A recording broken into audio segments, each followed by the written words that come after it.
denme un segundito. Ahí estamos. Ahí va.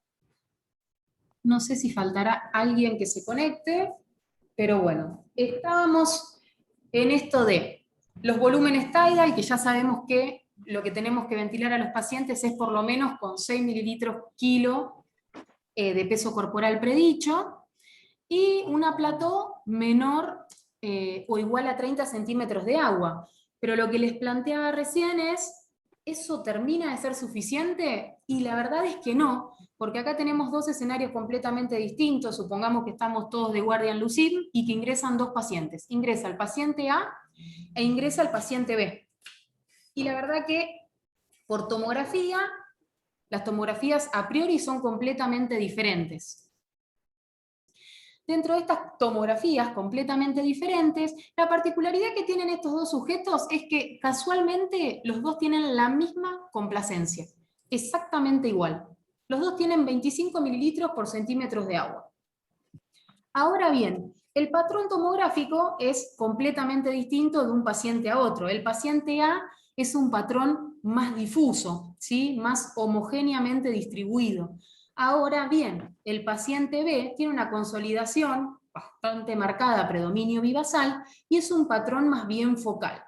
Entonces, uno podría decir, sí, la ARSNet dijo que tenemos que ventilar con 6 mililitros de peso corporal predicho.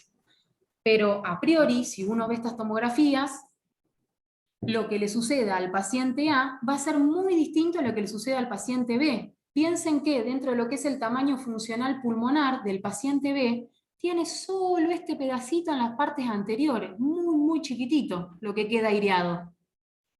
Entonces, probablemente, si yo a este sujeto le pongo 6 mililitros kilo y me quedo tranquila porque lo estoy protegiendo, probablemente no sea así. Con lo cual, nos está faltando algo para determinar si yo a este paciente lo estoy injuriando, porque según la ARSNet yo me podría quedar tranquila. Pero la verdad es que no, y para eso viene a echar un poco de luz Marcelo Amato, que es un brasilero, es un genio, que en el año 2015 estableció el famoso delta P o driving pressure, a través de un modelo de predicción de supervivencia en una cohorte de más de 300 pacientes, y lo que él quería ver es la supervivencia hospitalaria a los 60 días. Entonces, él se plantea como hipótesis que, si bien el BT está normalizado al tamaño funcional del pulmón, que es a través del peso corporal predicho o el predicted body weight, el delta P podría ser un índice que esté asociado más fuertemente a la supervivencia que el volumen tidal o que incluso la PIP, en pacientes que no respiran activamente. ¿Qué es este famoso delta P? Es la presión plató menos la PIP. Entonces lo que hace Mato es, establece tres modelos. Dentro de estos tres modelos tenemos, por un lado, en los gráficos superiores, lo fue macheando con, en el caso A con PIP, en el caso B lo macheó con delta P, y en el caso C lo macheó con presión plató. Y abajo, en los otros gráficos, tenemos el riesgo relativo multivariado de mortalidad en el hospital. Entonces, lo que podemos ver acá es, en el gráfico número A, que es el que está macheado con PIP, ahí estamos, lo que nos dice es, si yo dejo una PIP fija, como en este caso de 10 centímetros de agua de PIP, y empieza a aumentar el delta P, sin yo haber tocado absolutamente nada, esto va a tener una asociación directa con la mortalidad. Es decir, a mayor delta P, mayor mortalidad. Ahora vemos cuál es el valor de delta P. Pero por lo pronto, a PIP fija, si me aumenta el delta P, le va a ir peor. Y esto lo comprobamos en el riesgo relativo, que podemos observar que a medida que ese delta P se va disparando, cómo aumenta la posibilidad de fallecer en el hospital. Caso B, cuando lo macheó por delta P. Y acá lo que hacemos es, Marcelo Mato fue subiendo la PIP y conformemente fue permaneciendo constante ese delta P, o sea, no se vio modificado. Yo le di rosca a la PIP, pero el delta P no se modificó. Quiere decir que en este subgrupo de pacientes no tiene impacto sobre la mortalidad, o sea, no le va a pasar absolutamente nada que yo le ponga más PIP, porque el delta P se mantuvo constante. Y esto lo podemos ver en el análisis de riesgo. Fíjense cómo siempre está tocando el 1, que es el no efecto. Y por último, y es el más importante de todos, es cuando lo macheó con presión, Plató, que lo que hizo es, estableció una presión fija de 28 centímetros de agua de Plató, y lo que fue haciendo fue aumentar esa PIB. Y lo que vio es que conforme que aumentaba la PIB, el delta P se iba disminuyendo. Entonces, acá encontró una asociación significativa en términos de reducción de la mortalidad. Es decir, estos pacientes no solo se van a beneficiar mecánicamente del uso de PIP, sino que también se van a morir menos. Con lo cual, esto lo vemos representado en el gráfico de abajo de riesgo relativo, cómo la mortalidad va disminuyendo a medida que disminuye el delta P y yo le voy aumentando la PIP.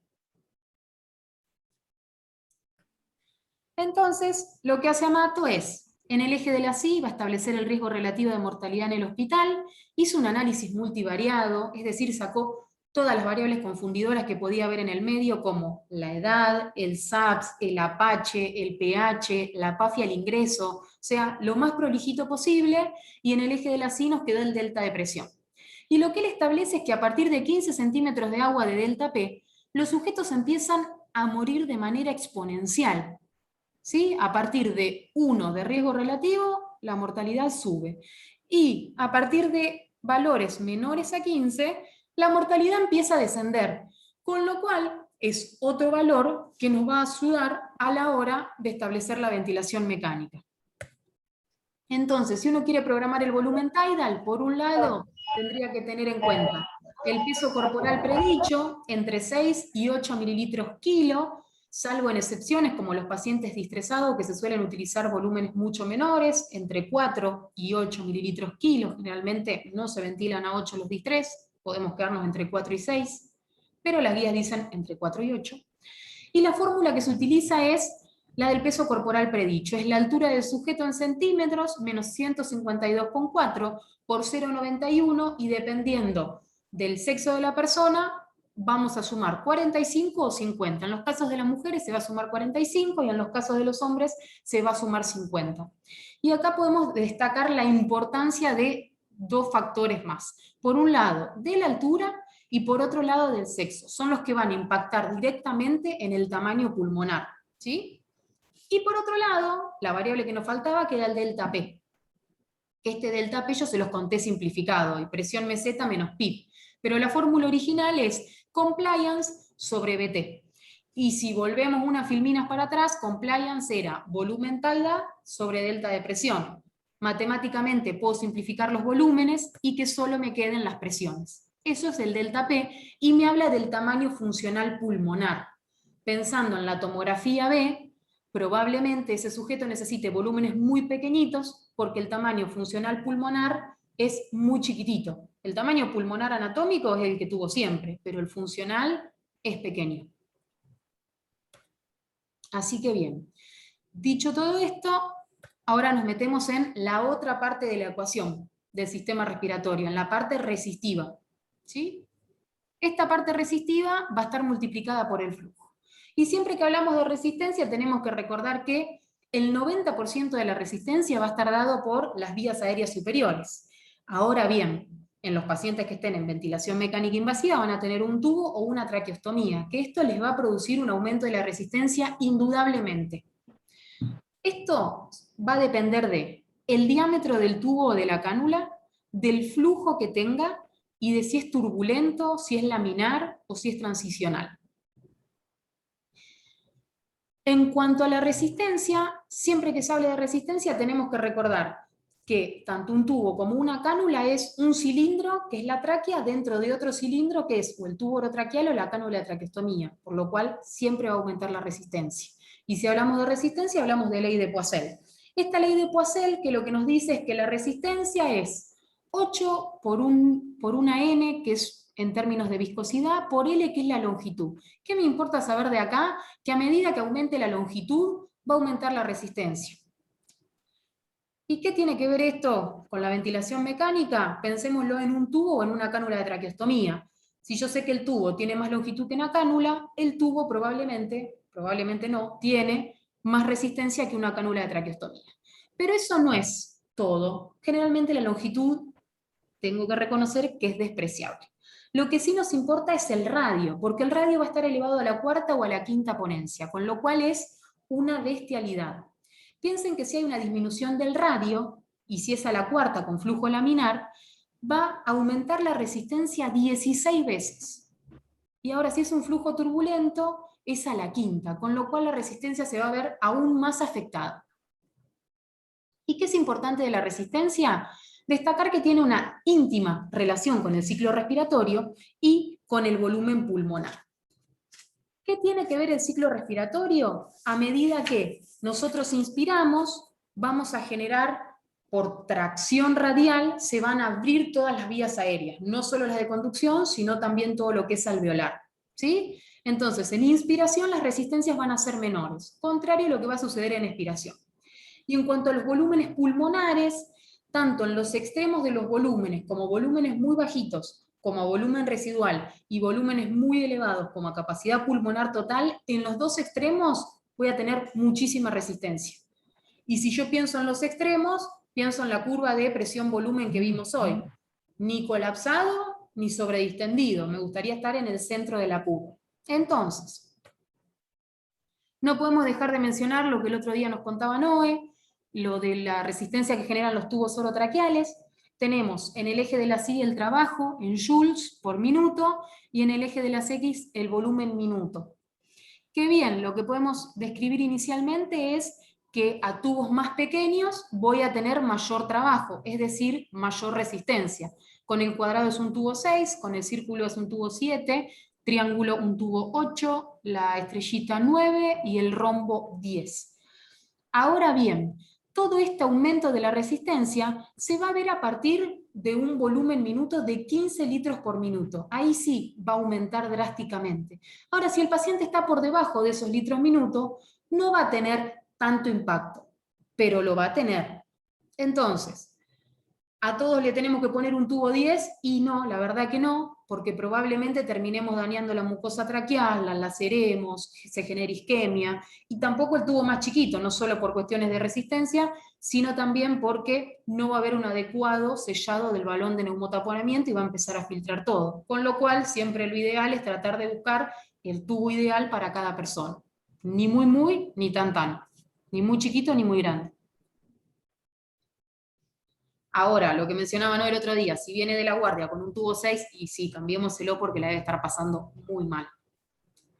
Y por otro lado, lo que les mencionaba de la resistencia, que iban de la mano con los volúmenes pulmonares. Nosotros tenemos vasos tanto dentro del alvéolo como por fuera del alvéolo. Acá en el eje de las Y tenemos la resistencia vascular pulmonar y en el eje de las X tenemos los volúmenes. ¿Qué podemos mencionar de acá? Es que a bajos volúmenes pulmonares, como es en este caso, que nos encontramos con volúmenes pulmonares bien bajitos, que va a ser volumen residual, van a estar más comprimidos los vasos extraalveolares por toda la tracción radial del intersticio. Y ahora bien, si me voy al otro extremo, me insuflo a capacidad pulmonar total, donde más distensión va a haber va a ser dentro de los vasos intraalveolares, porque hay mucha presión en el alvéolo.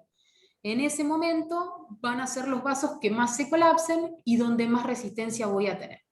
Entonces, a volúmenes pulmonares bajos la resistencia aumenta y a volúmenes pulmonares altos también. Con lo cual siempre tratemos de estar en este equilibrio o en la parte media de la curva de presión-volumen. Y ahora si hablamos de resistencias, tenemos tanto inspiratorias y expiratorias. Y estos son más fórmulas matemáticas, que no es necesario saberlas de memoria, sino tenerlas anotadas en una agendita, y hay dos métodos. Está el método de interrupción rápida, que es la resistencia inicial, que va a contemplar a la presión pico y la P1 o la PZ, que son exactamente lo mismo. ¿Sí? Y esto es la resistencia que genera ese pasaje de flujo por los diferentes sitios, por los diferentes tejidos, tráquea, bronquiofuente, alvéolos y demás. Y después vamos a tener que era esa pico menos la P1 o PZ sobre el flujo inspiratorio. El flujo inspiratorio, si yo estoy en volumen control, es algo que voy a controlar yo, así que es cuestión de ir a buscarlo y se calcula sencillamente. Y si quiero calcular la resistencia inicial máxima, es la presión pico menos la presión plató. ¿Se acuerdan que hoy les mencionaba esto del stress adaptation y el fenómeno de Pendeluf? Bueno, eso es lo que evalúa la resistencia máxima. Y eso, presión pico menos plató, también sobre flujo inspiratorio. Eso en cuanto al método de interrupción rápida. Y si yo quiero hacer el método de sustracción, es básicamente restar los que mencionamos previamente, y se saca una resistencia diferencial, que es la resistencia inspiratoria máxima menos la inicial. Eso en cuanto a las resistencias inspiratorias. Ahora, si hay inspiratorias, también tenemos las expiratorias. Que las expiratorias van a ser igual a la presión plató menos la PIP total, la sumatoria de las dos PIP, la intrínseca y la extrínseca. Y eso se va a dividir, pero por el flujo expiratorio. ¿Sí? Ahora, ¿por qué Antonella está hablando de esto? ¿Por qué se me ocurre hablar de las resistencias? Porque esto después va a participar en lo que son las constantes de tiempo, que nosotros la utilizamos a la hora de establecer la ventilación mecánica, por ejemplo, en sujetos EPOC, por ejemplo, en pacientes con distrés. ¿Sí? Así que tiene mucha relevancia. En cuanto a lo que son resistencias, tenemos, este trabajo es de Murias, está muy piola, si lo quieren leer está en español. Lo primero que tendríamos que hacer es identificar en qué modo está el paciente, para una vez identificado el modo, saber cuáles son las cosas que van a variar y qué es lo que yo voy a ir a buscar. Por un lado, tengo la curva de flujo que podemos observar que se mantiene constante a lo largo de las 3 respiraciones. Así que si el flujo es constante, yo ya sé que estoy en una modalidad de volumen control. Y otra cosa que me avala para decir que yo estoy en volumen control es el formato de la curva. El único modo que permite una curva cuadrática es volumen control. Sumado a esto, lo que varía en la curva de presión, que es la que está por debajo, son las presiones en todos los ciclos respiratorios. Entonces, si yo estoy en volumen, la variable que no voy a poder controlar es la presión, con lo cual este paciente está en volumen control. Y tenemos, en el primer caso es un caso de resistencia baja, en el segundo caso es un caso de resistencia media, y en el tercer caso es un caso de resistencia alta, como puede llegar a tener un EPOC o un paciente distresado. Entonces, por un lado, si tenemos las resistencias normales, no va a haber impacto en lo que es el pico flujo expiratorio. Ahora bien, si esas resistencias aumentan, el pico flujo expiratorio se va a ver indefectiblemente disminuido. Con lo cual, si yo veo que el pico flujo disminuye, tengo que empezar a sospechar por lo menos que hay una alteración en las resistencias. Y a su vez, piensen que si el pico flujo disminuye, yo voy a empezar a necesitar más tiempo para que ese sistema se vacíe, ¿sí? Porque hay menos flujo concentrado en ese segundo. Entonces, lo otro que puede empezar a suceder es que el paciente empieza a tener atrapamiento aéreo, porque ese tiempo expiratorio es insuficiente para que se termine de vaciar. Ahora bien, nos vamos a la curva de presión. Lo que observamos es, de resistencia baja a resistencia alta, cómo fue aumentando esa presión pico. No así la presión plató, que la presión plató se mantuvo bastante similar en los 3 casos, con lo cual ese diferencial entre pico-plató aumentó notablemente, a diferencia de cuando teníamos los cambios en la lactancia. ¿Se acuerdan que ese diferencial se mantenía constante y lo que aumentaba era la diferencial entre plató y PIP total? Entonces, como se puede apreciar ahí, aumenta mucho la diferencia entre pico y plató, y si yo tengo más de 10 puntos de diferencia entre pico y presión plató o presión meseta, yo ya puedo sospechar que hay una alteración en el componente resistivo. Ahora bien, nos cambian de paciente y nos ponen otro respirador adelante. Y la primera pregunta que nos tenemos que hacer es, ¿qué modalidad es? ¿Por qué qué modalidad es? Porque en función de lo que yo tengo que esperar de ese modo, voy a detectar lo que no esté correcto o lo que no esté bien. En este caso, lo que yo observo así, a vuelo de pájaro, es que tengo primero el flujo, segundo la presión en la vía aérea y tercero el volumen. El volumen siempre es una curva que no brinda mucha información, excepto en las fugas. Entonces nos vamos a quedar con las dos curvas iniciales. Aunque en este caso el volumen, vamos a ver una cosita chiquitita que nos puede ayudar a detectar algo que ya lo vamos a ver. Fíjense que la presión se mantiene constante a lo largo de los 3 ciclos respiratorios. La única forma de que esto suceda es un modo presométrico, o presión control o presión de soporte. ¿Sí? Así que yo ya sé que estoy en una modalidad controlada por presión. Y fíjense cómo varía el flujo, es decir, va a ser la variable que yo no puedo controlar. Es la variable que depende de esto. Con lo cual, esto asegura que estoy en presión control. Lo que podemos ver acá es, desde una resistencia baja hacia una resistencia alta, cómo disminuyen los picoflujos, tanto inspiratorios como los picoflujos expiratorios. Si yo tengo aumento de las resistencias, siempre van a estar disminuidos los picoflujos.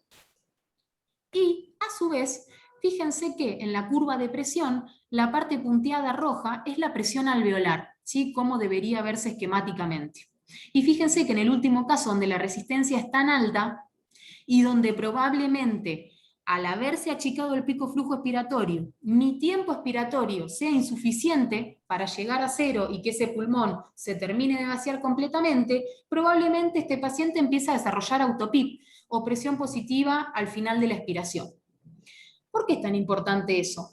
Porque recuerden que en los modos presométricos, si yo le digo al respirador que entregue 10 centímetros de agua de presión, el respirador va a interpretar que en el sistema ya hay lo que quieran de autopip. Por ejemplo, 5 centímetros de agua de presión.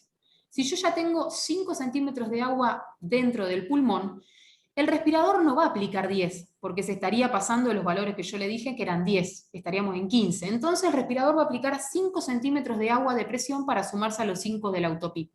Con lo cual, eso indudablemente va a terminar repercutiendo en el volumen, porque no es lo mismo que yo dé una presión inspirada de 10 a que dé una presión inspirada de 5. En este caso el respirador contempla que son 10, pero la verdad que dentro de esos 10 hay 5 que son de autopip. Con lo cual lo primero que va a caer es el volumen control, y es lo primero que tengo que controlar al estar en un modo presométrico, porque lo que me puede llegar a pasar es después acidosis respiratoria y muchos trastornos en el medio interno. Por eso, si uno se quiere asegurar la ventilación minuto, el modo ideal sería volumen control. Siempre que el paciente esté pasivo, ¿no? Y vamos llegando a la última parte de la charla, que es hiperinsuflación dinámica versus autopip. ¿Estos términos son análogos, son distintos? ¿De qué me habla uno y de qué me habla otro? Sencillamente, cuando uno habla de hiperinsuflación dinámica, está hablando en términos volumétricos. Y si uno habla de autopip, está hablando en términos presométricos. ¿Qué es lo que podemos ver acá en estas curvas? Tenemos la curva de flujo y por debajo la de volumen. Dentro de lo que es la curva de flujo, en la primera inspiración, la fase expiratoria, fíjense, nunca llega a cero. Es decir, quedó volumen atrapado a fin de expiración a nivel del pulmón. ¿Y qué va a pasar? Inició la siguiente inspiración y el paciente todavía no se terminó de vaciar. Es decir, nunca llegó a esa posición de equilibrio donde se equilibran las fuerzas pulmonares y torácicas, que es la CRF. Eso nunca sucedió. Entonces lo que este paciente va a necesitar es el doble de tiempo para tratar de liberar el aire que le había quedado atrapado más el que ingresó recientemente. ¿Sí? Y este gráfico de volumen está muy piola porque es en el único caso donde vamos a ver esto, que en la curva de volumen pasa por el eje de cero y se va hacia negativo. Acá está exhalando todo el volumen de aire que le había quedado atrapado. Yo les dije, la curva de volumen no aporta mucha información, en este caso sí, y cuando hay fugas. En caso de que haya fugas, esta es la fase inspiratoria, esta es la fase expiratoria va a seguir paralela a la línea de base y nunca va a tocar el cero. ¿Sí? Y si yo pienso en autopip en términos presométricos, me voy a la curva de presión en la vía aérea, hago la pausa telespiratoria de 2 o 3 segundos de duración y veo cómo aumenta la presión. ¿Sí? Todo esto es la autopip que tiene mi paciente, que acá por la escala impresiona que son 20 centímetros de agua, que es un montón.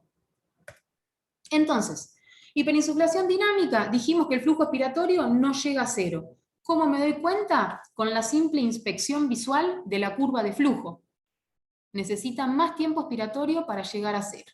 Y hay un volumen pulmonar por encima de la capacidad residual funcional, que era este punto de equilibrio donde estaba equilibrado tanto el tórax como el pulmón. Bueno, eso nunca llegó, estamos por encima. ¿Sí? Entonces el paciente va a necesitar más tiempo para exhalar.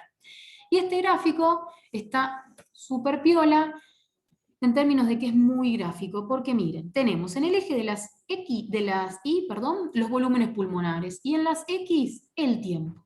Y vemos un sujeto normal que inspira y expira y llega a cero. Inspira y se vacía completamente. Inspira y se vacía completamente, un sujeto normal. Ahora podemos tener un sujeto con distrés, con EPOC, y lo que vamos a ver es que se insufla y cuando exhala eso no llega a cero, pero ya arrancó el nuevo ciclo respiratorio, entonces se insufló y está exhalando y nunca puede llegar a cero y cada vez empieza a atrapar más volumen. Ahora bien, empezamos a atrapar volumen, nos vamos desviando a la parte más superior de esta curva presión-volumen que charlábamos hoy, esto de sobredistensión. ¿Y qué es lo que sucede para que los EPOC no anden volando por la vida? Porque si no, se infla, y en algún momento o sale volando o explota. Lo que pasa es que el sistema respiratorio es tan sabio que cuando llegue al 80% de la capacidad pulmonar total, las fuerzas pulmonares se van a invertir. En vez de tender a la expansión, van a tender al colapso, tanto las pulmonares como las torácicas. Así que en algún momento la hiperinsuflación dinámica se va a terminar autolimitando. ¿Sí? Si es que antes no intercurre con otra cosa. Y dentro de la hiperinsuflación dinámica hay dos grandes grupos, con limitación al flujo expiratorio y sin limitación al flujo expiratorio. Con limitación al flujo expiratorio es el clásico EPOC, donde hay un colapso alveolar en la expiración que nos va a terminar generando atrapamiento aéreo. ¿Esto por qué se da? Se va a dar porque la presión pleural es más positiva que la presión que hay en la pequeña vía aérea, entonces lo termina colapsando. Y lo que va a hacer es, al cerrarlo, todo el aire que quedó por detrás no va a poder salir. ¿Sí? Y en estos casos, como dice Carpio, la PIP sería beneficiosa porque abriría a modo de stent. Ahora bien, ¿en todos los casos es beneficiosa? Eso lo agregué yo. La verdad que no. La PIP no es beneficiosa en todos los casos con limitación al flujo expiratorio. Hay pacientes EPOC que responden bien a la PIP y que se los llama, según un autor que se llama Natalini, absorbedores. Hay otros pacientes que no responden a la PIP, es como si uno le pone PIP, no genera ninguna modificación en las presiones, y hay otros que uno le pone PIP y se sobredistienden. Con lo cual, al haber tantos comportamientos distintos, yo no diría que la PIP extrínseca siempre es beneficiosa en un paciente EPOC. Hay que ver cómo se comporta. Y por otro lado, tenemos la hiperinsuflación dinámica sin limitación al flujo expiratorio, que lo vimos todos, que generalmente son cuando los pacientes o los llevamos a tomógrafo o vienen de la guardia, que probablemente aumenten la demanda, si están despiertos un poco ansiosos, pueden sentir dolor y todas cosas que aumentan la demanda ventilatoria, el tiempo expiratorio va a ser insuficiente para tener un completo vaciado pulmonar. ¿Y qué pasa en estos casos? Es cuando yo tengo un volumen tidal elevado o una frecuencia respiratoria que se traduce en aumento del volumen minuto, tengo TI muy elevados. Si yo pienso el tiempo total como la suma de tiempo inspiratorio y tiempo expiratorio, si yo tengo mucho TI, el TM va a quedar muy chiquitito y nunca va a terminar de exhalar todo el aire. O bajos flujos inspiratorios. El flujo inspiratorio puede enviarse rápidamente, bien vertical, o se puede ir enviando un poco, tal vez, más confortable si el paciente no tiene sed de aire, pero voy a necesitar más tiempo inspiratorio para un flujo tan bajito, porque voy a necesitar más tiempo para alcanzar el volumen que yo seté. ¿Sí? En estos casos, la PIP sí es perjudicial. Probablemente no se beneficien. Lo que uno tiene que hacer es bajar ese aumento de la demanda, modificar el tiempo inspiratorio, modificar los flujos. ¿Sí? Y ahí va a terminar mejorando la hiperinsuflación. Y después, en términos de autopip, es un flujo al final de la expiración que se traduce en una presión, ¿sí? Entonces, básicamente, eso es la autopip. Y esta presión alveolar va a ser mayor a la atmosférica y en este caso mayor a la PIP que yo apliqué. Por suerte los respiradores la calculan, y si el respirador no pudiera calcularla, con los Neumovent se puede hacer el cálculo matemático, que es autopip es igual a volumen atrapado por elastancia. Te calcula el volumen atrapado, uno hace la fórmula matemática de la elastancia que vimos previamente y ahí podríamos calcular la autopip en caso de que el respirador no pueda hacerlo, pero el respirador, por suerte, lo hace por nosotros. Medición del autopip, tenemos dos grandes formas. Tenemos la autopip dinámica, que sencillamente es la observación en tiempo real de los gráficos del respirador, de presión-volumen y de flujo-volumen. Y lo que vos ves es la presión alveolar a fin de expiración. Pero el problema que tiene esto es que vos ves las constantes de tiempo cortitas, ¿sí? Mientras que hay otras que se están vaciando y vos no las llegás a valorar. Entonces acá podés subestimar la autopip. A diferencia de la presión o la autopip estática, que es con la pausa telespiratoria que venimos charlando desde hoy, que son de 2 o 3 segundos, y esa pausa lo que uno permite es que se equilibren las distintas unidades alveolares, con lo cual le da tiempo que esas presiones se distribuyan más homogéneamente. Acá hay un gráfico que nos va a esquematizar un poco mejor esto, lo que yo les estoy contando. Tenemos en el gráfico donde dice autopip dinámica, que dijimos que era a través de la simple observación, lo que vamos a ver a través de la simple observación en este caso es solo la autopip del alvéolo que tiene 4 centímetros de agua. Porque esta no la llegamos a ver porque son constantes de tiempo más largas, entonces no las vamos a poder inferir. Ahora, si nosotros hacemos la pausa a fin de expiración, lo que vamos a ver es un promedio de todas las unidades alveolares, que en este caso nos va a dar 4 más 12 más 8, es un promedio de 8 de autopip. Pero fíjense cómo varía si yo solamente hago la observación visual, así hago la pausa telespiratoria. Y también lo que hay que saber es que hay PIP que se llama no comunicante, que por más que yo haga la pausa, si ese alvéolo no está comunicado con la vía aérea, es un alvéolo que yo no voy a contemplar dentro de mi valor. Con lo cual, la voy a subvalorar a la PIP, porque hay presión que no estoy teniendo en cuenta.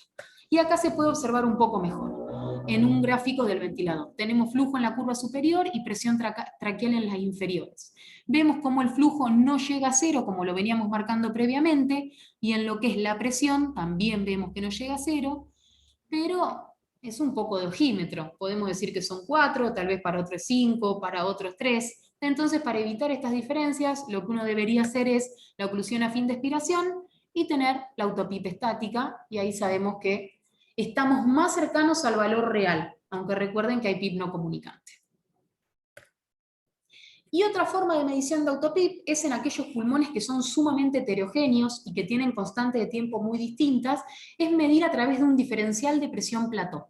Esto siempre se hace en volumen control, con la curva de onda cuadrática, y con el paciente sin esfuerzo inspiratorio, ya sea sedado o en caso de que se necesite bloqueado.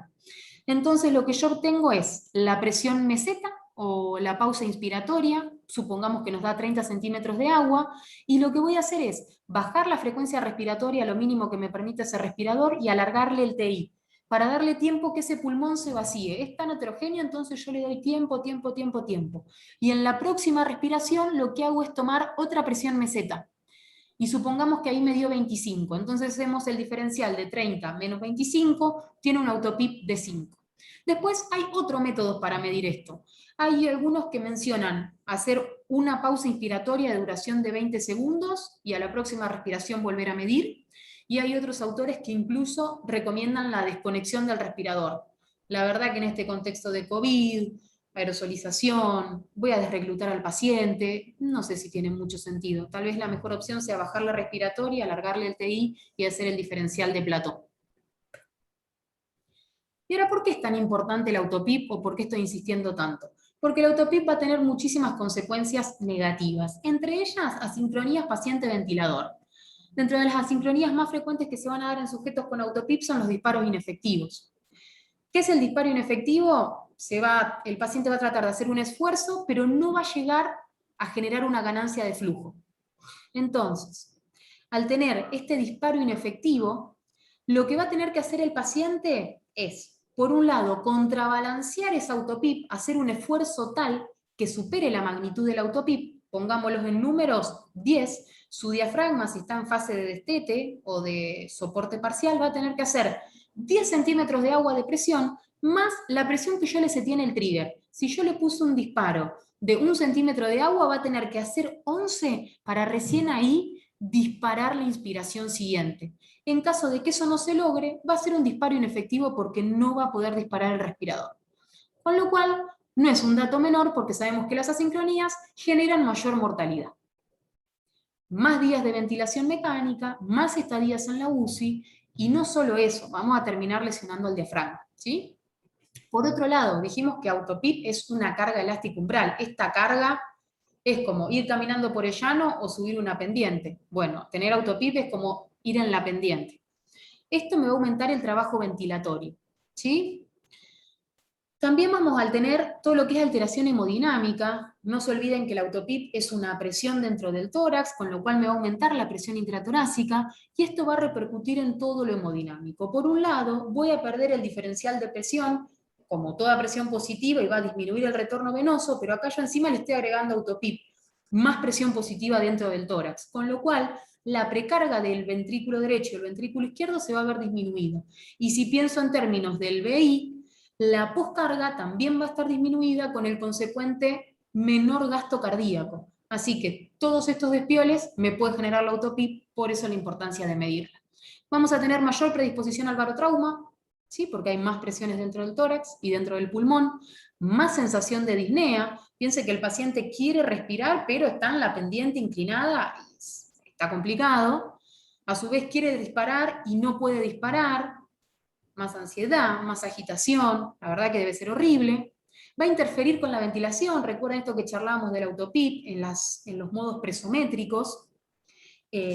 Voy a tener una menor ganancia de volumen tidal, y si tiene menos volumen va a contribuir a la disnea, va a contribuir a la sincronía, a que el paciente no esté confortable, y a su vez lo voy a poner en desventaja mecánica al diafragma. Piense que si yo tengo más presiones, la única forma de ese diafragma es que descienda. Al descender, vamos a perder la expulsión de ese diafragma y la capacidad de generar un buen delta de presión para que ingrese el flujo de aire. Con lo cual, todo esto contribuye a que el paciente siga en ventilación mecánica por un tiempo bastante prolongado. Entonces, hay un autor que es Lahy, que propone cómo disminuir la autopip en función de la causa que generó la autopip y dependiendo si está en volumen o en presión control. Ahora él nos dice, si yo tengo un alto volumen minuto, tengo que disminuir ese volumen minuto. Por ejemplo, disminuir la frecuencia respiratoria o el volumen tidal, eso en volumen control. O yo puedo disminuir la presión inspiratoria en modos presométricos o acortar el TI, porque el TI en presión control, a mayor TI, más ganancia de volumen generalmente. Si yo acorto el TI, voy a tener menos volumen. Ahora, todo esto contemplando la hipercapnia permisiva. Otros plantean la desconexión del respirador, que es lo que charlábamos hoy, ¿sí? En casos de hipotensión, que tanta presión positiva esté generando repercusiones hemodinámicas, desconectarlo y ver qué pasa. Probablemente mejore, pero esto va a ser temporario, porque va a seguir con alto volumen minuto. Hay que ver por qué tiene ese alto volumen minuto. ¿Es por agitación? ¿Es por fiebre? ¿Es por dolor? ¿Tiene una pausa inspiratoria? La pausa inspiratoria se la puedo volar, pero la pausa inspiratoria tiene dos grandes ventajas. Yo tengo la pausa esa que estamos hablando para medir compliance y medir resistencia, la tengo de manera permanente, entonces tengo un monitoreo cualitativo y cuantitativo de la mecánica pulmonar. Y a su vez favorece la excreción de CO2, con lo cual es piola siempre y cuando no tenga autopip. Si el tiempo expiratorio es muy cortito, vamos a incrementar los flujos inspiratorios y disminuir el TI. Si tiene una limitación al flujo expiratorio, tratar de disminuir los niveles de PIP, excepto que sea un absorbedor o que le haga bien la PIP.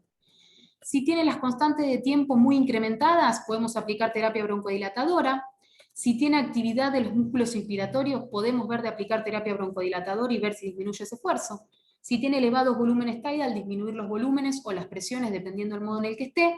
Y si tiene aumentada la resistencia, verlo del tubo endotraqueal de aumentar el calibre y evitar los intercambiadores de calor y humedad y ver si lo podemos pasar a humidificación activa para que no tenga tanta resistencia. En cuanto a lo que son las constantes de tiempo, describen el llenado exponencial y